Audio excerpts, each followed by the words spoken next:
Speak, O Lord, as we come to you to receive the food of your holy word. Hey everyone, want to welcome you to our program. So glad to be back on here with you. If you want to open up your Bibles, we're going to be over in Jonah 2. Jonah 2. We've already covered Jonah 1. We took a look at the passage, took a look at the events that happened there. Remember in Jonah 1, God had called Jonah and he said, arise and go to Nineveh. And Jonah arose and he went to Tarshish, which is in the complete opposite direction. In order to get to Tarshish, he needed to get on a ship and head out to Tarshish. He goes to the bottom of the ship. And as he's heading over there, God sends a great storm, and the waves are going to crash the boat. In fact, the sailors, they're throwing all of the cargo overboard, and they're trying to save their lives. And they go and wake up Jonah, and they're trying to figure out who this was. You know, Jonah, where do you come from? What God do you serve? What do we need to do in order to make this right? And Jonah eventually, he finally spills the beans, and he says, "Hey, look, I'm trying to run from the presence of God." And they recognize that it was him. It was him that was the problem here, and it was because of him and what he's doing in his rebellion that this happened. And so they asked Jonah, "What do we need to do?" And Jonah says, "Throw me overboard." Because Jonah is basically saying, "Hey, look, I would rather die than have to go to Nineveh."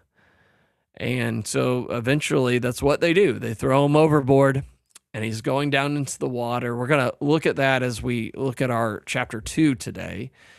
Jonah is in the sea. He's been swallowed up by a fish because God sends a fish for his deliverance.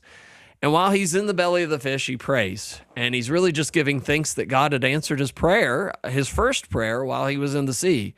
And so this is really a prayer about a prayer. It's a prayer about God's answer, God's deliverance from the sea. And we're going to look at Jonah 2:1. So let's go ahead and read together. Well, I don't know what I do with it. Yeah, let's go ahead and look at Jonah 2:1. And we're going to read the entire chapter. And then we're just going to talk about what we've read. So Jonah 2:1, it says, "Then Jonah prayed to the Lord his God from the fish's belly. And he said, I cried out to the Lord because of my affliction. And he answered me. Out of the belly of Sheol I cried, and you heard my voice. Out of the belly of Sheol I cried. Out of the belly of Sheol I cried, and you heard my voice. For you cast me into the deep, into the heart of the seas, and the floods surround me, and your billows and your waves passed over me. And then I said, I've been cast out of your sight, and I will look again towards your holy temple.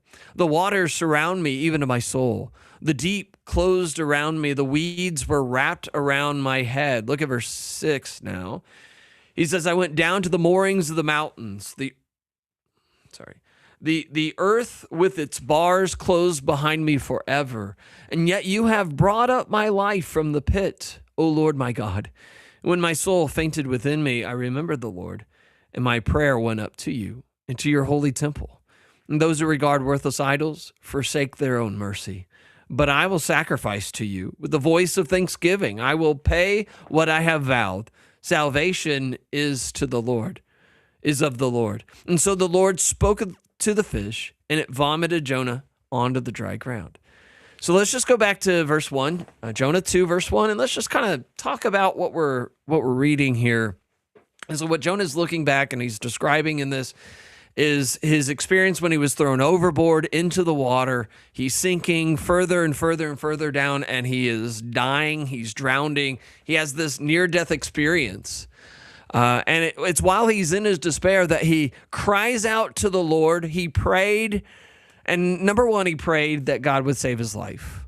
And it's interesting because if you go back to chapter 1, they said, what do we need to do in order to fix this, remedy this, for your God to have mercy upon us? He says, throw me overboard. Jonah says, hey, look, I'd rather die than go to Nineveh and preach this message because I know that the Lord could be merciful. He'll say that in chapter 4.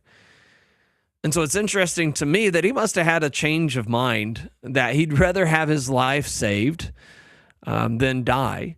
And also, he's crying out in despair because he's been cast out of God's sight. He says, I've been cast into the deep. Let's see. Where do you say that? Oh, verse 4, he says, I have been cast out of your sight. Yeah, I will look again toward your holy mountain. And so previously he was fleeing from the presence of the Lord, but now when he's in the ocean and he's drowning and he's gone to the depths of the sea, he's like, I've been cast out of your presence. I don't want to be out of your presence. Again, he must have had a change of mind. And so what we see him is kind of sinking further and further and further down in this. Down, down, down, into the deep, the heart of the sea. The floods surround me. Billows, waves pass over me. Waters surround me. Your deep closed around me. Seaweeds wrap around my head, down to the moorings of the mountains. And the earth closes up its bars behind me.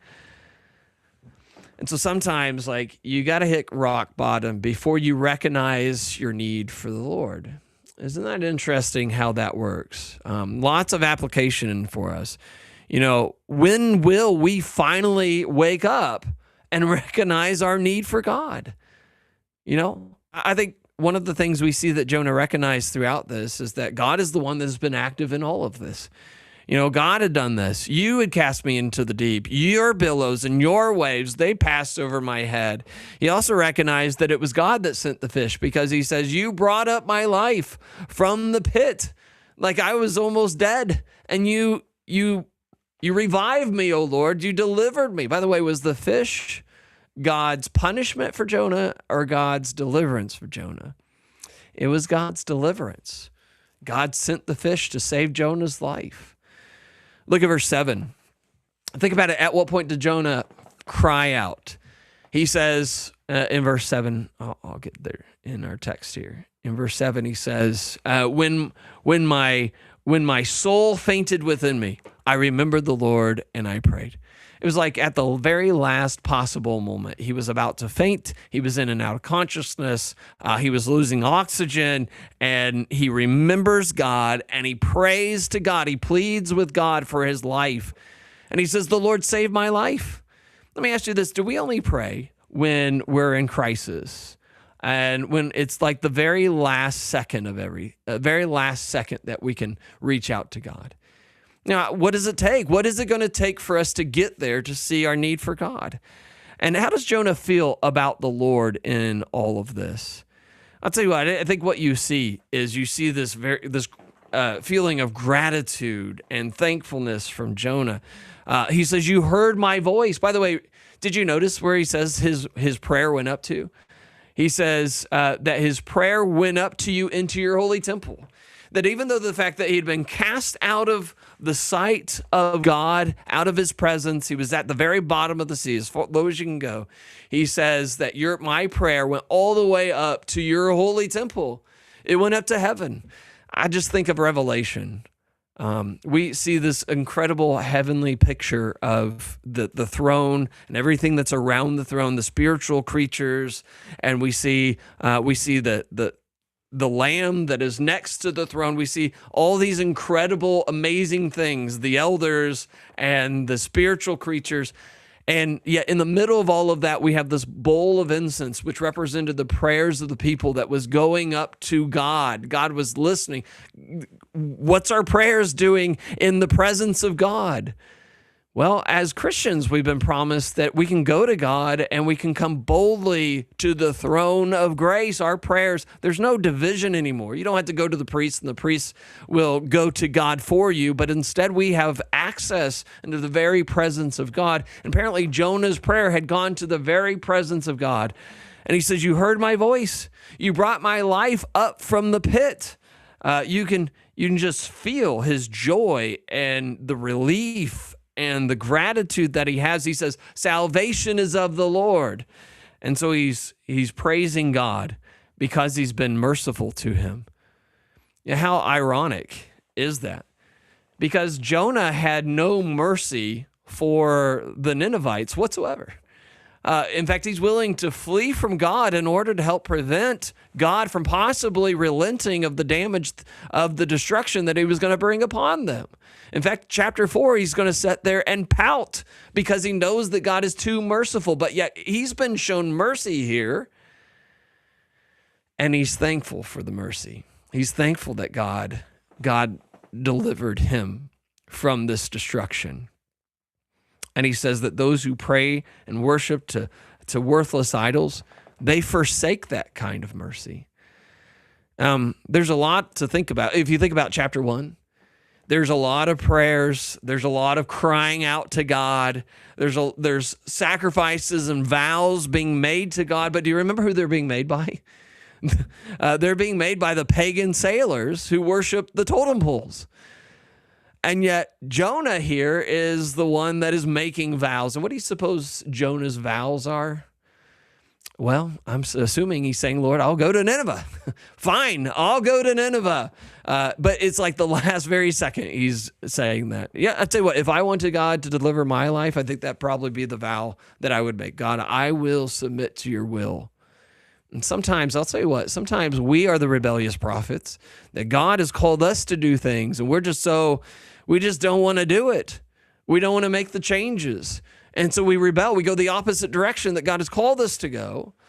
And it takes some challenging on God's part for us to finally say, all right, God, I'll submit to your will. I'll do it. Salvation is of the Lord, he says. Look at the last verse. It says, so the Lord spoke to the fish, and it vomited Jonah onto the dry ground. And what we're going to see in chapter 3 is that God's going to come to Jonah. Again, the word of the Lord's going to come to Jonah. It's going to say, arise, go to Nineveh. And it'll say, Jonah arose, and instead of Tarshish, which is the opposite direction, he'll finally go to Nineveh. There's a lot. I love chapter 2, actually. There's a lot for us to take from that section, from the prayer of Jonah and from his thankfulness of God's mercy. And we ought to be thankful for his mercy. And because of that, we ought to want him to show mercy to others. But we're going to see Jonah really wrestles with that, and God's going to try to teach him that in chapter 4. So thankful for your time. Thankful that we had this chance to be able to read and then study what we read together. Hope you have a great rest of your Wednesday. God bless everybody.